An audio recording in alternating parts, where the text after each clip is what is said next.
오늘 주님께서는 수고하고 무거운 짐진 자들아 이렇게 우리를 향해서 말씀하고 계십니다. 시간이 갈수록 진짜 과거보다 현대에 살아가는 사람들이 훨씬 더 참 피곤하고 힘든 삶을 살아간다라는 생각을 하게 됩니다. 이제 예전에는 전화는 유선 전화밖에 없었지 않습니까? 유선 전화.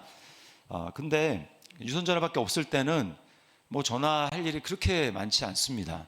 그러나 지금은 사람마다 다 손에 전화기가 없는 사람이 없습니다. 제 기억에 제가 이제 90년대 대학을 다녔는데요. 90년대 제가 대학교 1학년 때인지 정확하게 기억이 안 납니다. 그때쯤이었던 것 같은데 삐삐가 나왔어요. 여러분 삐삐를 아시는 분들은 연식이 조금 되신 분들입니다.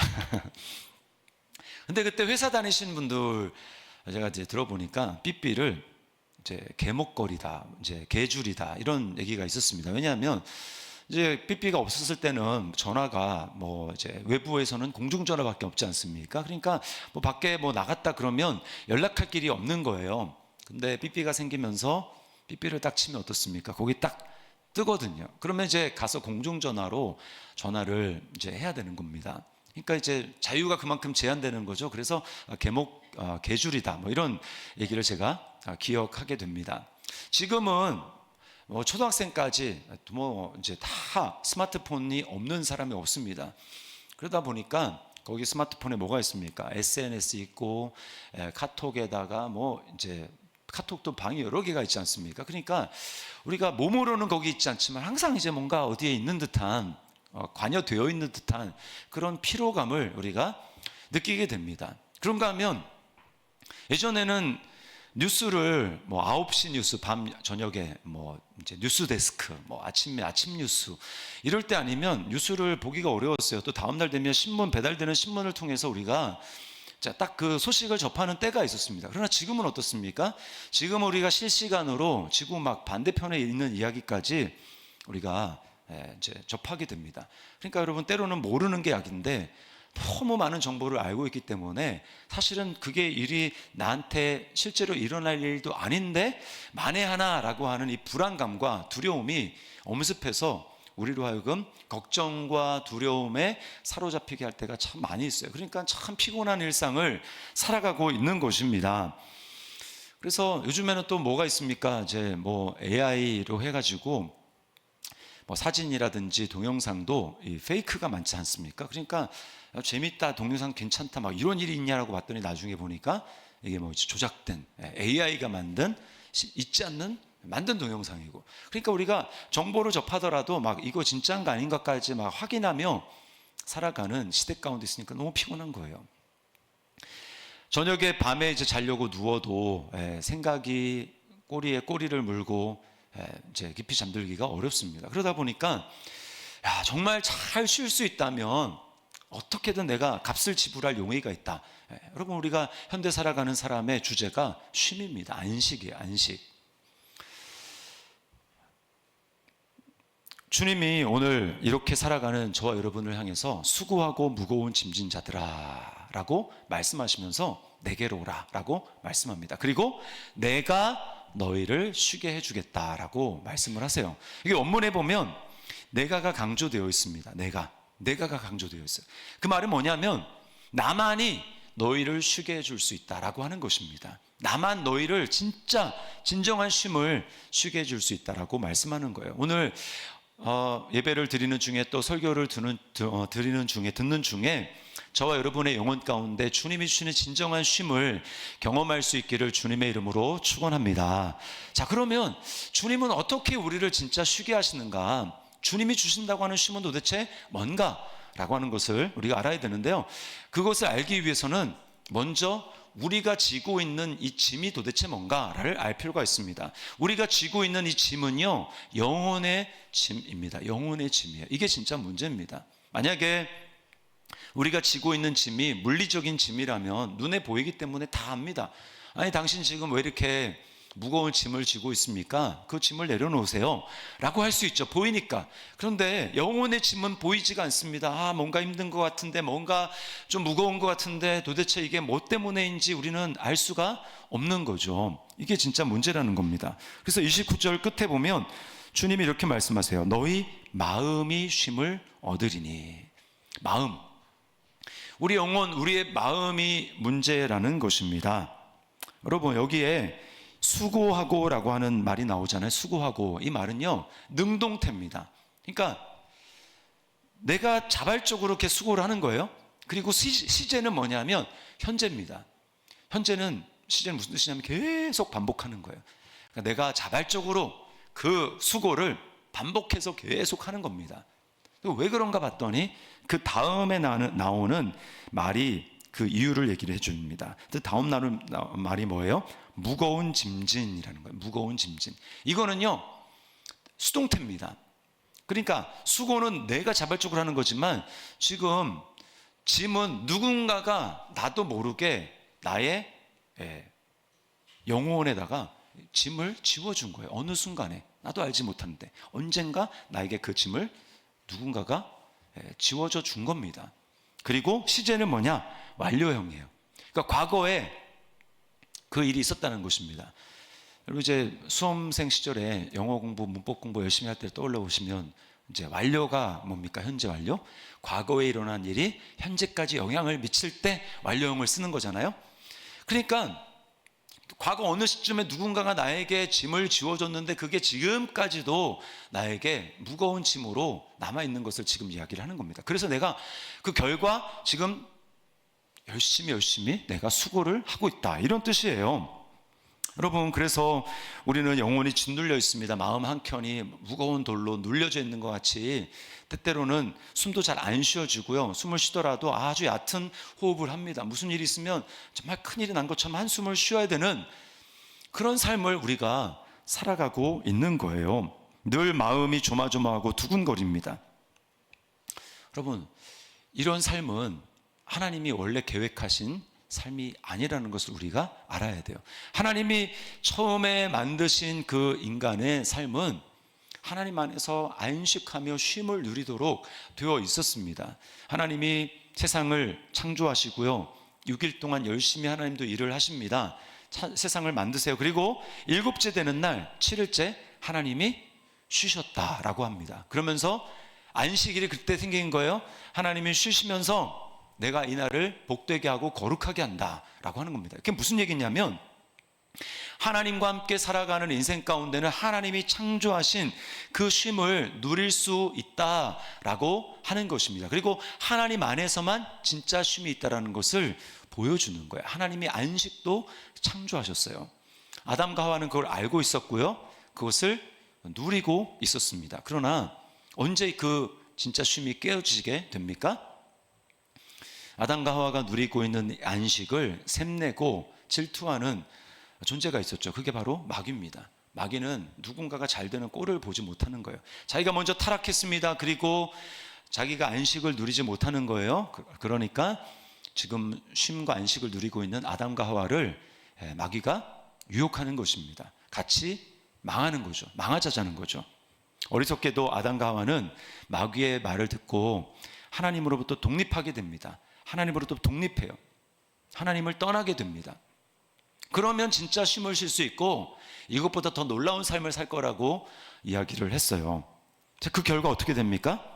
모든 걸 내가 판단하고 내가 결정하고 내가 책임을 지는 존재가 되었습니다. 그때부터 인생이 고통을 동반한 수고를 하는 것입니다. 간혹 성경을 잘못 이해하는 분들이 아담과 하와는 그냥 이제 놀고 먹고 이렇게 했다는 것으로 생각하는데 그렇지 않습니다. 그리고 예수님이 다시 오신을 우리가 영원한 하나님 나라에 들어가서도요, 우리 그냥 무슨 이제 그리스 신화에 나오는 것처럼 하프 켜면서 노는 그런 삶이 아닙니다. 우리 일을 할 거예요. 땀을 흘리고 수고를 합니다. 그런데 그때의 타락 전의 수고는요, 기쁨이 충만한 그런 수고였어요. 기쁨이 충만한. 그러나 타락한 이후에 독립된 존재가 되어서는 달라졌습니다. 그때는 고통을 동반한 수고입니다. 그래서 하와는 어떻습니까? 자녀를 출산하는데 수고로이 출산하고 고통 가운데 출산하게 됩니다. 아담은 어떻습니까? 일을 하는데 살기 위해서, 살아남기 위해서 두려움과 고통 가운데 수고를 하게 되는 거예요. 늘 결핍 의식이 있습니다. 항상 부족하게 느껴져요. 이거는요, 실제로 부족한 게 아니라 부족하게 느끼는 겁니다.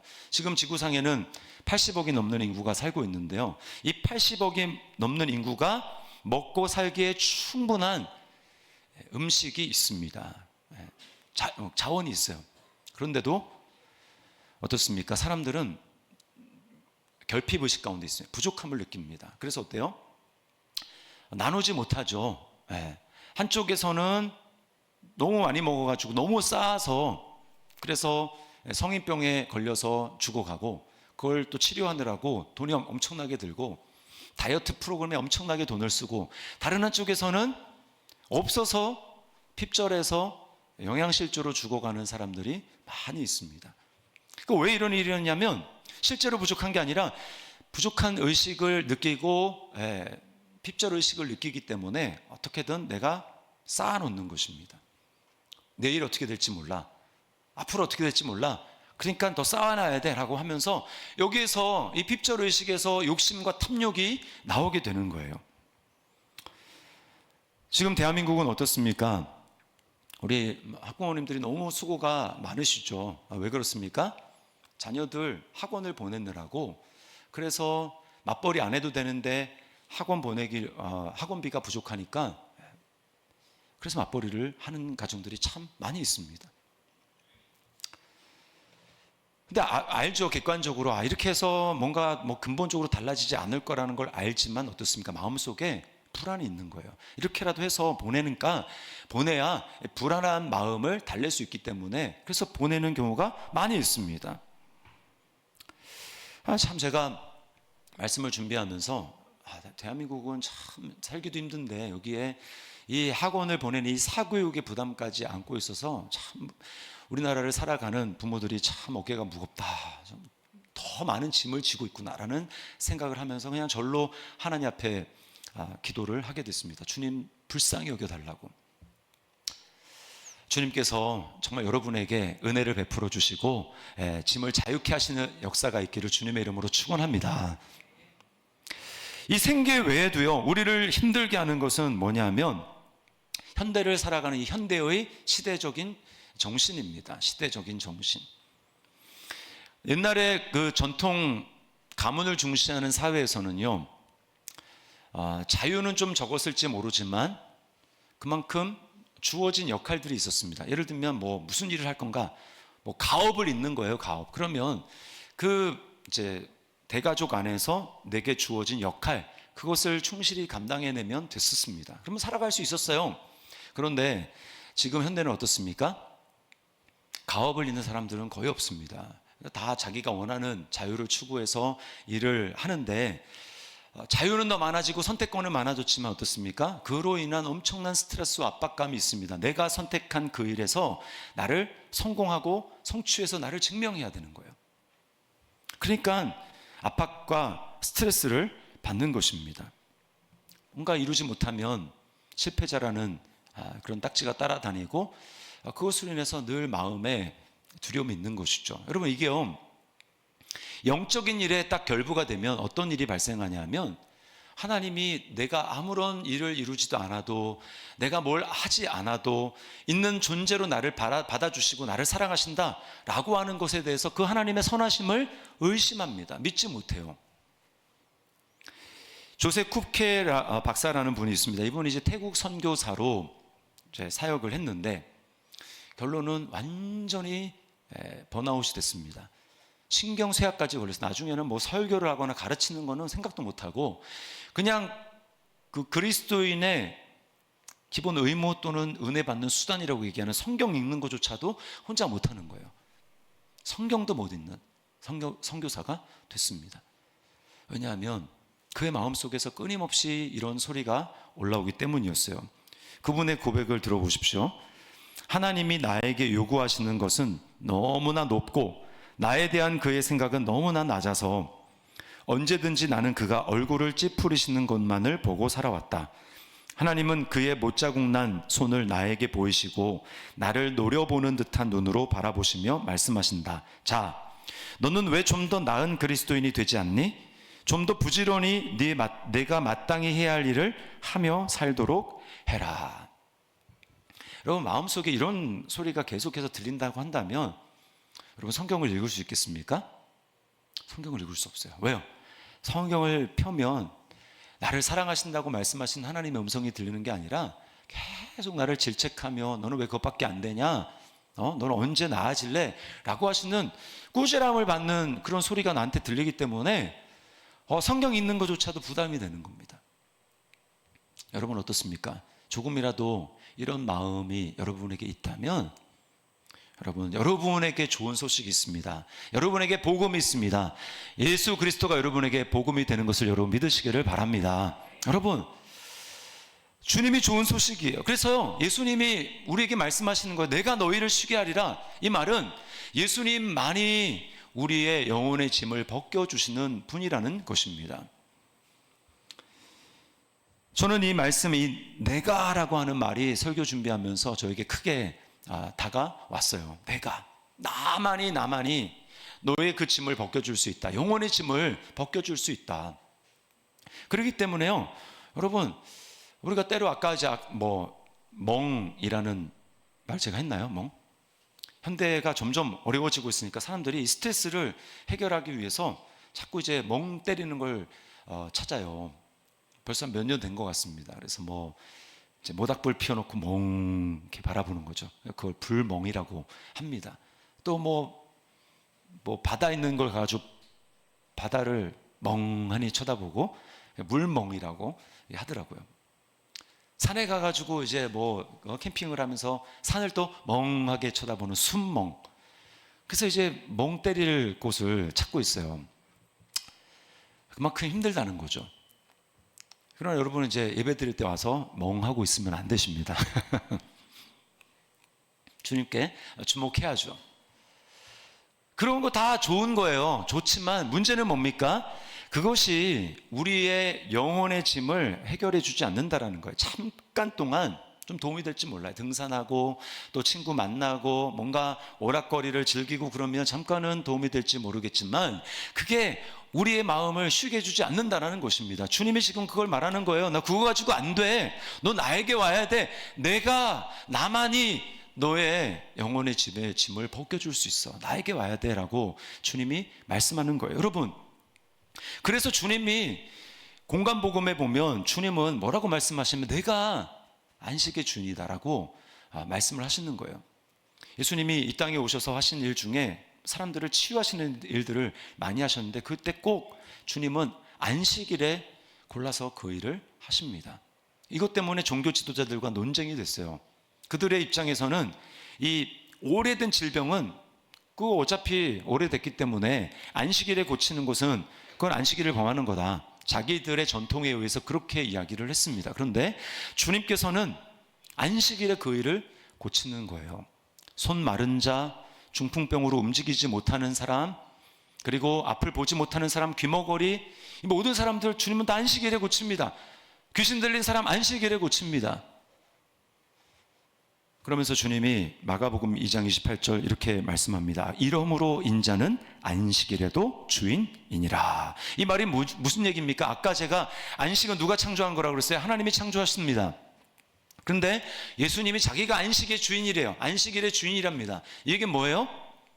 내가 너에게 안식을 주는 하나님이다 라고 하는 뜻입니다. 주님만이 안식을 주신다라는 거예요. 여러분, 질병에서 너무나 고통스러워 있는 사람에게 진짜 쉼은 무엇입니까? 그 질병으로부터 낫게 해주는 거죠. 마음에 완전히 사로잡혀 있고 귀신에 끌려다니고 내가 정말 쉴 수 없는데, 마음이 쉴 수 없는데 그 사람에게 치유는 무엇입니까? 거기서부터 해방시켜 주는 거죠.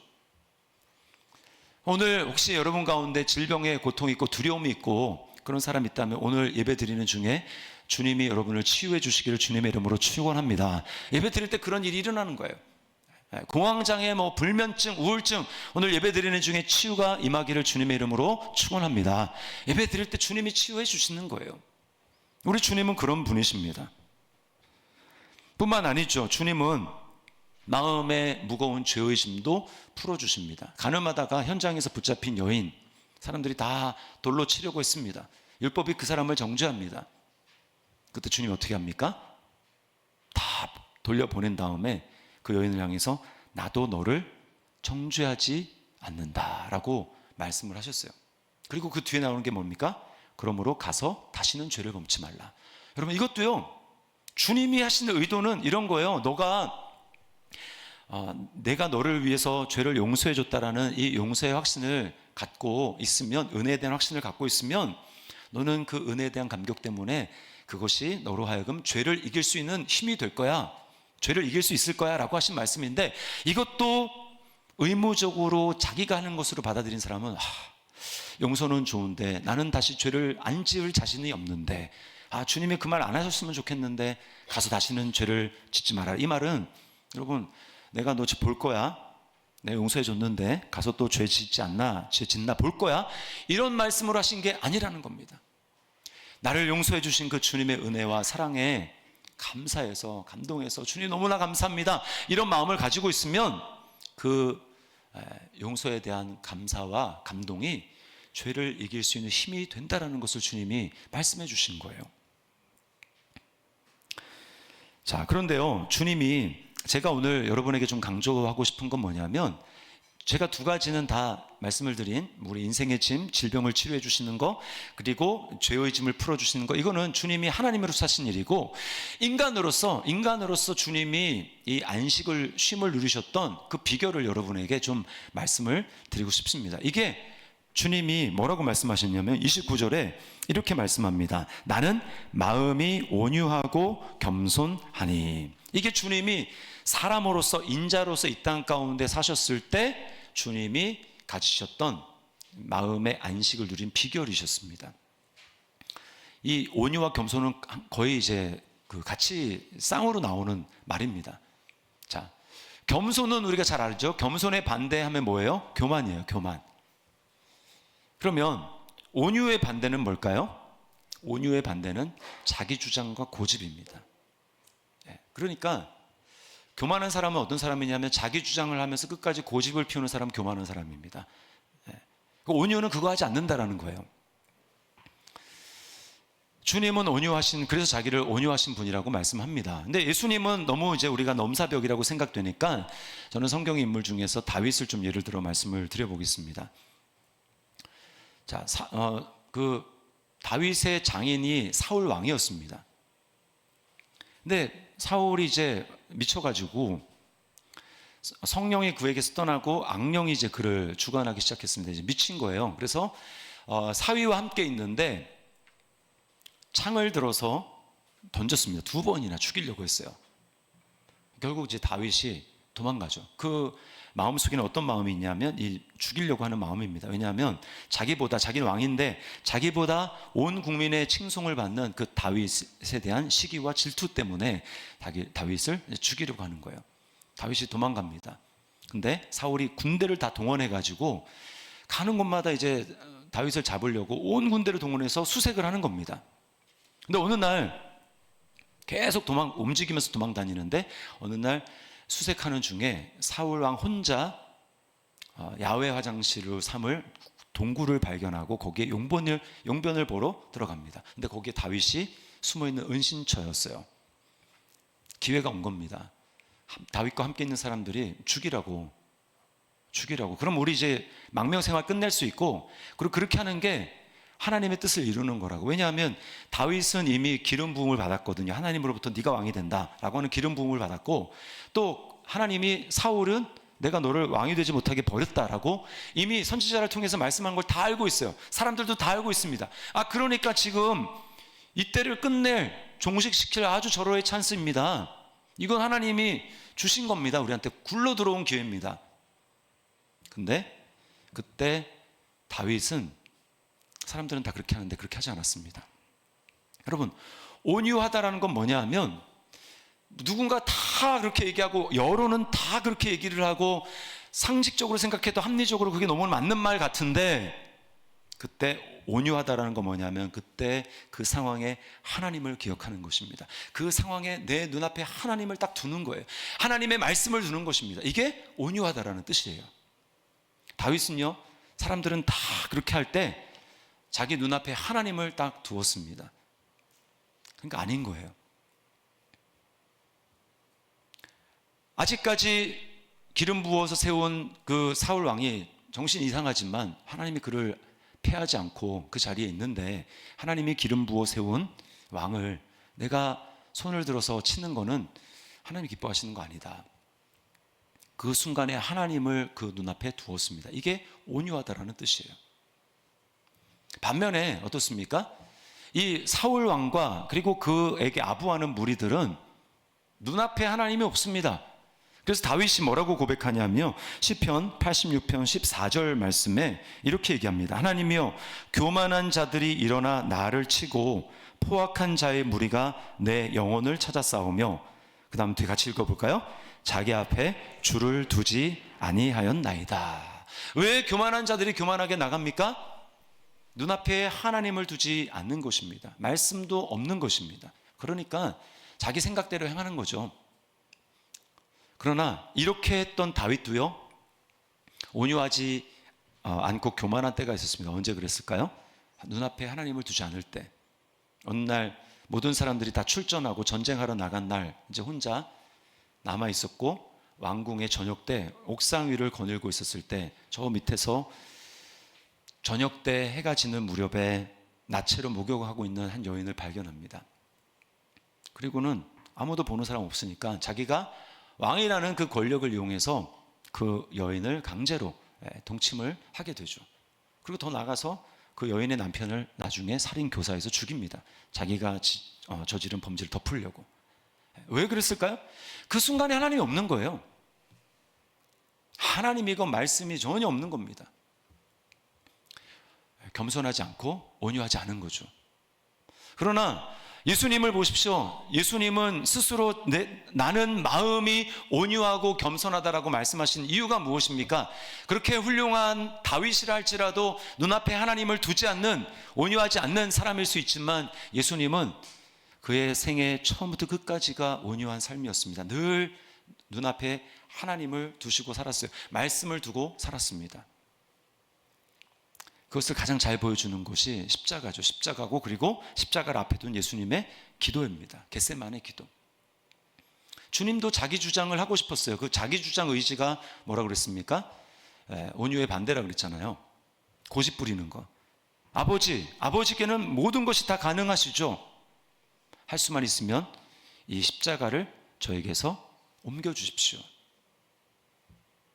만약에 그냥 그렇게 계속 자기 주장을 굽히지 않고 고집을 했으면 십자가를 안 지실 수도 있습니다. 그런데 주님 눈앞에는 하나님이 너무 분명한 거예요. 그리고 하나님의 뜻, 말씀이 너무나 분명한 겁니다. 바로 뒤에 뭐라고 나옵니까? 그러나 나의 원대로 마시고 아버지의 원대로 되기를 원하나이다. 자기 주장을 꺾습니다. 온유하신 거죠. 그리고는 십자가에 달리는 거예요. 여러분, 이게 바로 주님이 이 땅 가운데 다른 사람들은 알지 못했던, 주님만이 누리셨던 쉼과 안식과 평안과 기쁨의 비결이었습니다. 늘 아버지의 사랑을 경험하고 살면서 마음 가운데 쉼을 누릴 수 있는 비결이 여기 있었던 거예요. 아담이 실패했고 하와가 실패했고 모든 사람들이 실패한 이 온유. 그래서 이 온유한 사람에게 주실 수 있는 하나님의 평안과 쉼, 이것을 주님이 주시기 위해서 주님은 끝까지 순종하셨고 십자가를 지셨습니다. 그러므로 우리가 실패한 그 자리에서 주님이 십자가로 승리하셨기에 예수님을 믿는 저와 여러분들은 예수 그리스도 안에서 이제부터 진짜 온유한 삶을 살 수 있는 사람이 된 것을 여러분 믿으시기를 바랍니다. 우린 주님 안에서 이제 내 주장을 꺾을 수 있어요. 내 힘으로는 안 됩니다. 그러나 주님의 힘으로 꺾을 수 있는 거예요. 자, 그러므로 이제 가장 중요한 세 번째 우리의 실천은 뭐냐? 우리도 예수님에로 가서 예수님의 멍에를 매야 합니다. 주님이요, 여기 28절에 다 내게로 오라 라고 말씀하시고 29절에는 나의 멍에를 메고 내게 배우라 라고 말씀하시는데, 이 두 말은 똑같은 말입니다. 나에게 와라, 이 말은 나의 멍에를 메라 라고 하는 말과 똑같은 거예요. 자, 멍에는 그 소에게 메우는 이제 일을 시키기 위해서 소가 아무 데로 못 가도록 주인이 원하는 대로 컨트롤하기 위해서 메우는 이 틀입니다. 사진 한번 보여주실래요? 네, 저게 이제 멍에잖아요. 되게 힘들어 보이죠? 사진 내려주시고. 우리는 생각하기에 아니 쉼을 얻으려면 몽해를 내려놔야 그게 쉼을 싣는 거지, 몽해를 지우면 무슨 그게 쉼을 싣는 거야 라고 생각하지만 여러분, 그것은 착각입니다. 우리는요 어차피 몽해를 지고 살아갈 수밖에 없습니다. 예수님의 몽해를 매든지 아니면 눈에 보이지 않지만 마귀가 쥐어주는 멍에를 매든 둘 중에 하나예요. 멍에 없는 삶은 없습니다. 그러나 마귀는 자유롭다고 얘기하고 우리를 유혹하지만 그것은 나의 욕심과 그리고 나의 죄에 나를 묶어두는 그 멍에입니다. 자유한 게 아니에요. 그런데 예수님이 주시는 멍에는 무엇입니까? 그것은 겉으로 보기에는 거기 매이는 것 같고 자유가 없는 것 같고 쉼이 없는 것 같지만 그 주님의 멍에를 내가 매는 순간 그때부터 다른 모든 것들로부터 우리를 자유케 하시는 진짜 자유와 쉼을 경험하게 되는 것입니다. 이게 눈속임이라는 거예요. 그래서 많은 사람들이 순종 얘기하면 힘들어하는 이유가 뭐냐면 내 자유를 빼앗기는 것 같거든요. 그것은 마귀가 여러분을 속이는 것입니다. 이 비밀을 알았기 때문에 바울 사도를 보십시오. 바울 사도는 자기를 그냥 멍에를 완전히 맨 노예라고 표현했어요. 나는 예수님의 노예다. 그게 종이라는 말이에요. 종. 그리스도의 종이다. 그러면 자유가 없겠네. 그랬습니까? 그렇지 않습니다. 바울은요 감옥에 들어가서도 거기서 누구보다도 자유를 누린 사람이었습니다. 나는 기뻐한다. 그게 마음이 쉼을 누리는 사람의 고백인 거예요. 나는 기뻐한다. 그러나 예수님의 멍에를 빼고 나는 멍에 싫어, 나는 순종 싫어, 나는 온유 싫어, 나는 하나님의 뜻 싫어 라고 나아가면 우리는 마귀의 멍에, 내 욕심과 죄의 멍에를 매게 되고 그것은 자유로운 것 같지만 그것은 자유로운 게 아니라는 것을 우리는 알아야 되는 거예요. 제가 오늘 여러분에게 딱 한 가지 실천 과제를 내드리겠습니다. 적용. 그러면 예수님을 믿는 사람으로서 멍에를 매는 삶을 딱 한 단어로 얘기하면 뭘까? 저는 여러분에게 기도라고 말씀을 드리겠습니다. 기도. 여러분 기도하는 삶을 살아가고 있습니까? 그렇다면 여러분 예수님의 멍에를 메고 살아가는 거예요. 그러나 기도에서 자유롭습니까? 그것은 자유로운 삶이 아니라 여러분의 마음에 점점 세상이 주는 짐과 무게가 쌓여가는 삶입니다. 평안을 누리지 못해요.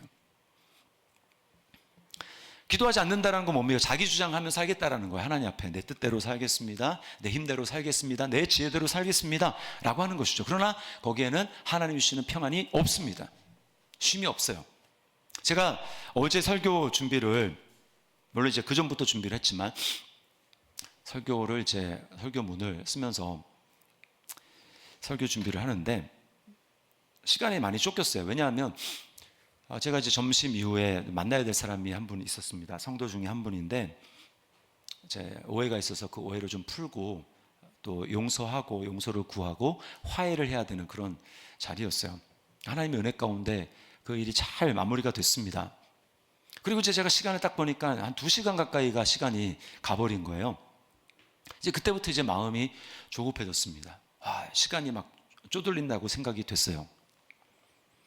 설교 준비를 하는데, 그리고 이제 저는 긴장하지 않는다고 기도하고 나가서 이제 긴장하지 않는다고 생각했는데 그게 좀 긴장이 됐는지 컨디션도 좀 약간 안 좋아지는 것 같았어요. 근데 이제 설교 준비가 잘 안 되는 거예요.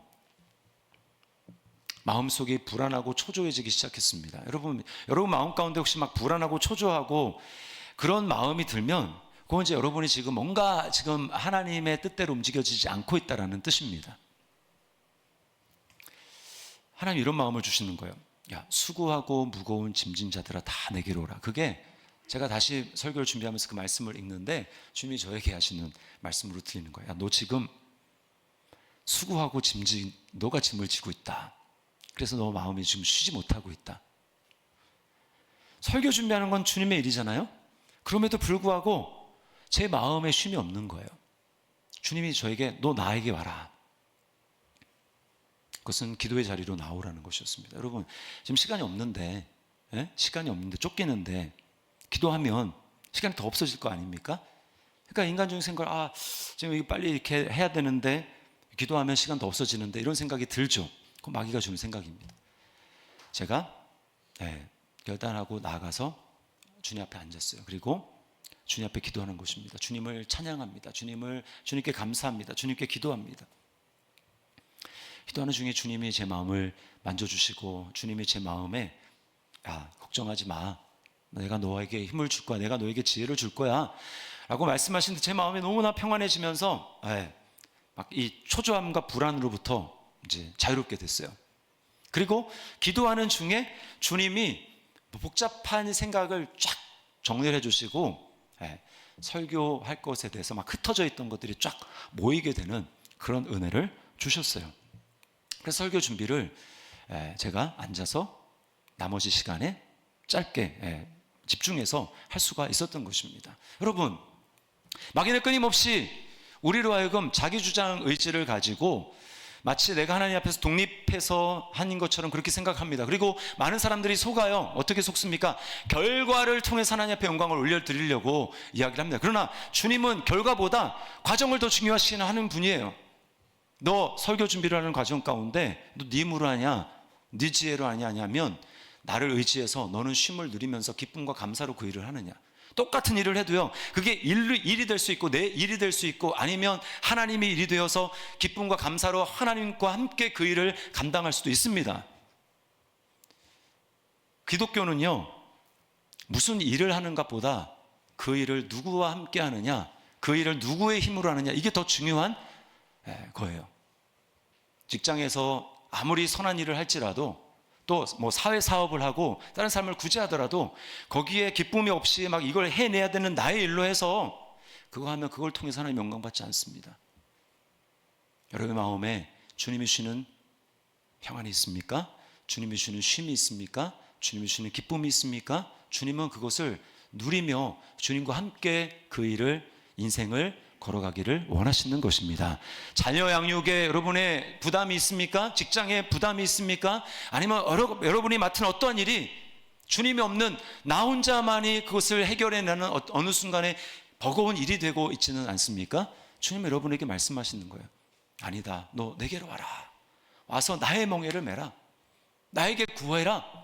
내가 너에게 줄 것이고 너는 쉼을 누릴 것이다 라고 말씀하는 것입니다. 여러분, 우리의 남은 인생길 우리 주님과 함께 주님이 주시는 쉼을 누려가며 살아갈 수 있기를 주님의 이름으로 축원합니다. 그래서 내 삶 다 주님이 하셨습니다 라고 고백하며 하나님을 영화롭게 하는 우리 저와 여러분의 삶 될 수 있기를 주님의 이름으로 축원합니다. 우리 말씀을 기억하면서 이 시간 찬양하겠습니다. 짐이 무거우냐 홀로 지고 가기에 라는 찬양이 있는데요, 우리 찬양, 주님, 제가 주님께 가겠습니다. 이 고백을 가지고 이 찬양 주님 앞에 고백하며 나가겠습니다.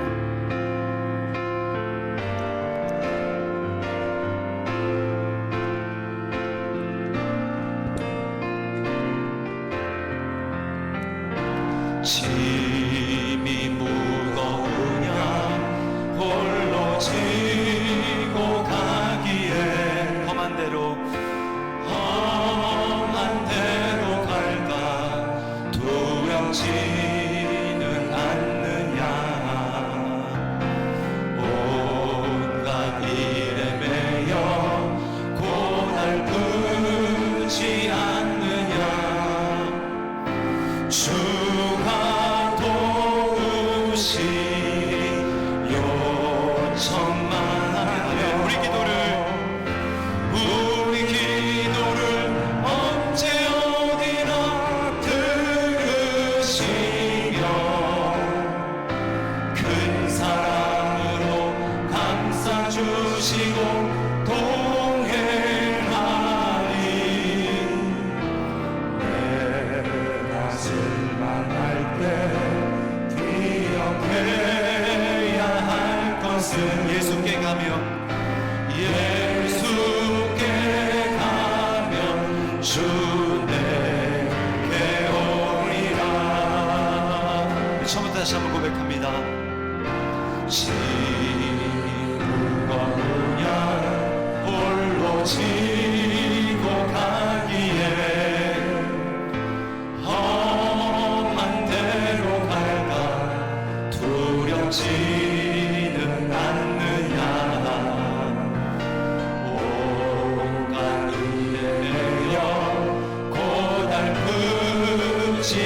주가 도우십니다.